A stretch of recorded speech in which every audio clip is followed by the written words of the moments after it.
सभी दोस्तों को नमस्कार प्रणाम। सब लोग को क्लास 10 में जो पढ़ रहे हैं उनके लिए एक समझिए वीडियो है। जो बीपीएससी का एग्ज़ाम हुआ था उसमें क्लास 10 से कितना क्वेश्चन पूछा गया है वो आप लोग को दिखा रहे हैं। ठीक, क्लास 10 से कितना क्वेश्चन पूछा हुआ है बीपीएससी एग्ज़ाम में। इसलिए आप लोग बोलते हैं कि अगर आप लोग अच्छे से पढ़ लीजिएगा तो आगे का आप लोग का एग्ज़ाम जो एग्ज़ाम में बैठिएगा ना तो आप लोग को आसानी होगा। अगर 7, 8, 9, 10 अगर अच्छा से पढ़ लीजिएगा ना तो आगे के एग्जामों में आप लोग को एकदम आसानी होगा। देखिए क्लास 10 से कितना क्वेश्चन बीपीएससी एग्ज़ाम जो हुआ था उसमें पूछा गया है। चलिए आप लोग को दिखाते हैं। आप लोग को पढ़ाया गया भी है। चलिए पहला क्वेश्चन क्या कह रहा था देखिए तो कह निम्नलिखित में से किसके लिए प्रकाश संश्लेषण में क्लोरोफिल का उपयोग होता है। बताइए प्रकाश का अवशोषण के लिए कि कोई कार्य नहीं, कि पानी के अणु को तोड़ने के लिए, कि CO2 कमी के लिए। तो आप लोग को पढ़ाया गया होगा। क्लोरोफिल क्या करता है, सूर्य के प्रकाश की किरणों को अवशोषित करता है। कौन लोग लाल रंग की किरणों को क्या करता है, अवशोषित करता है ना। सूर्य का प्रकाश को क्लोरोफिल क्या करता है, लाल रंग प्रकाश को क्या करता है, अवशोषित करता है ना। ऑप्शन क्या हो जाएगा, ए हो जाएगा। आप लोग को पढ़ाया गया होगा, आप लोग जरूर बताइएगा। ये देखिए 9 से क्वेश्चन है। करा जीवन की रचनात्मक एवं क्रियात्मक इकाई कहलाती है। जीव शरीर की, जीवन की बोले तो जीव शरीर की, सजीवों की रचनात्मक क्रियात्मक इकाई क्या कहलाती है, आप लोग पढ़े होंगे। क्या कहलाती है जी, जीव, उत्तक, अंग, कोशिका। क्या बोलेंगे, कोशिका ना, क्या बोलेंगे, कोशिका। ये आप लोग पढ़े होंगे। चलिए अगले क्वेश्चन की ओर आइए तो आप लोग को पढ़ाया गया होगा। कौन सा रक्त का तरल भाग है। आप लोग पढ़ाए थे रक्त को 2 भागों में बांटा गया, एक तरल के रूप में, एक ठोस के रूप में।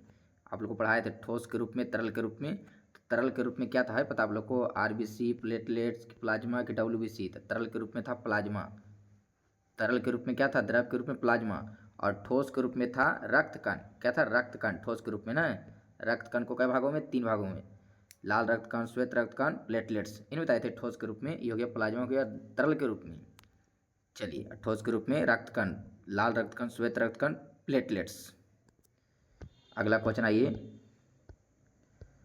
देखिए तो अगला क्वेश्चन क्या करा हम लोगों से, करा ऊष्माक्षेपीय अभिक्रिया है। ऊष्माक्षेपीय अभिक्रिया है तो लोग पढ़ाया होगा। ऊष्माक्षेपीय अभिक्रिया कौन है जी, तो सल्फ्यूरिक अम्ल का तनुकरण।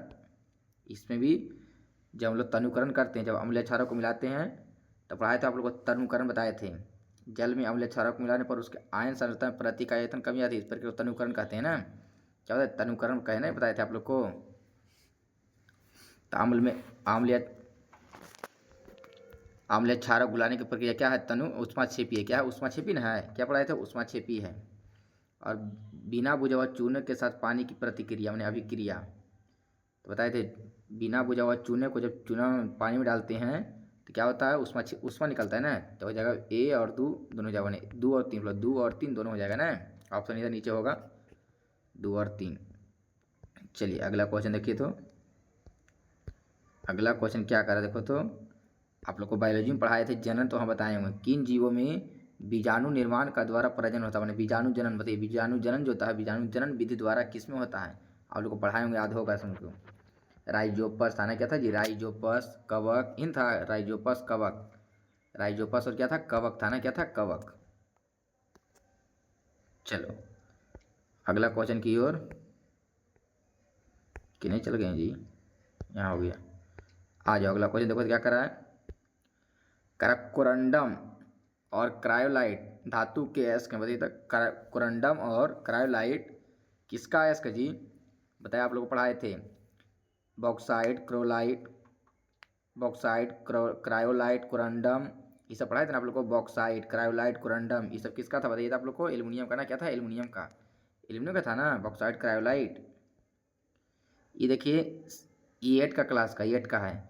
करा निम्नलिखित में फर्श टाइल्स बनाने के लिए उपयोग में लिए जाने वाला मेलाकाइन उदाहरण है। मैंने मेलाकाइन किसका है, मेलाकाइन किसका है, थर्मोसेटिंग प्लास्टिक का। मेलाकाइन किसका है, थर्मोसेटिंग प्लास्टिक का।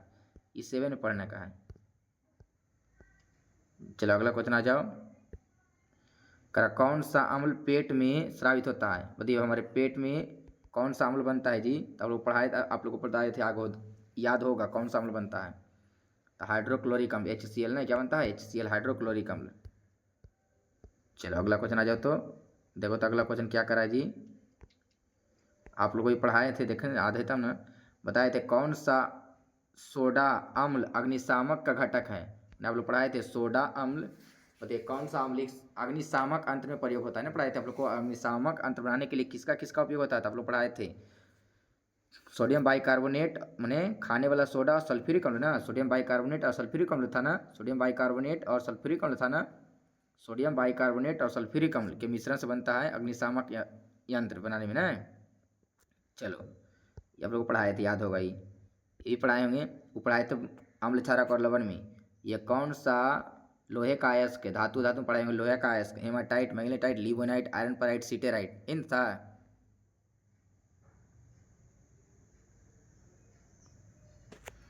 चलो क्या हो जाएगा? लिमोनाइट। क्या हो जाएगा? लिमोनाइट हो जाएगा। क्या हो जाएगा? लिमोनाइट।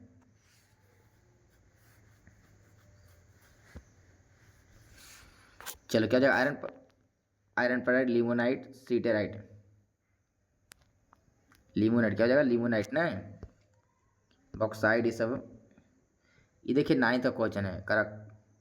किस मीटर का उपयोग वाहनों द्वारा दूरी मापने में करता है? दूरी मापने किसका उपयोग आप लोग बताए थे? ऑडोमीटर। ऑडोमीटर दूरी मापते हैं, स्पीडोमीटर से स्पीड मापते हैं, ए मीटर से विद्युत धारा मापते हैं नहीं। चलो एक क्वेश्चन और है, आप लोग को एक क्वेश्चन और है। चलिए ये वाला आप लोग पढ़ाए थे, याद होगा तुम लोग को। कौन सा दिए गए तार का प्रतिरोध है? तो आप लोग पढ़ाए थे V बराबर, आधे सबको V बराबर क्या पढ़ाए थे? IR। ओम के नियम से V बराबर क्या होता है? IR। तो यहाँ से कह रहा तार का प्रतिरोध मैंने R निकालना, क्या निकालना? R। तो R और निकालेंगे तो ये I गुना में इधर गया तो भागा में, तो V बटा I बराबर क्या हो जाएगा? R। तो R बराबर V बटा I, क्या हो जाएगा? V बटा I ना, V बटा I। ऑप्शन नंबर क्या हो जाएगा जी? आप लोग को याद होगा ऑप्शन नंबर V। चलिए इतना ही क्वेश्चन था। आप लोग बताइए इसमें से आप लोग कै क्वेश्चन पढ़ाया हुआ था, कै क्वेश्चन आप लोग को याद है? जरूर से जरूर दिएगा, ठीक। अगर आप लोग एक बार फिर बोल रहे हैं, अगर आप लोग 7, 8, 9, 10 पढ़ लीजिएगा बढ़िया से, तो आप लोग को जो आगे वाला जो एग्ज़ाम होगा उसमें आप लोग को बहुत सुविधा मिलेगा, खास करके साइंस में बहुत सुविधा मिलेगा। और सभी सब्जेक्ट पढ़िएगा तो और अच्छी बात है, बढ़िया से पढ़ लीजिएगा तो दिक्कत ही नहीं होगा। चलो इतना क्वेश्चन 10 से था, और बाकी और भी क्वेश्चन 3, 4, 5 हुआ था जो आप लोग को समझ से बाहर था, कहीं कि 7, 8, 9, 10 से नहीं था, वो थोड़ा सा घुराया हुआ क्वेश्चन था। चलो सब लोग को बाय बाय। अगर चैनल पर नए, चैनल को सब्सक्राइब कीजिएगा, लाइक कीजिएगा, दोस्तों के पास शेयर भी कीजिएगा।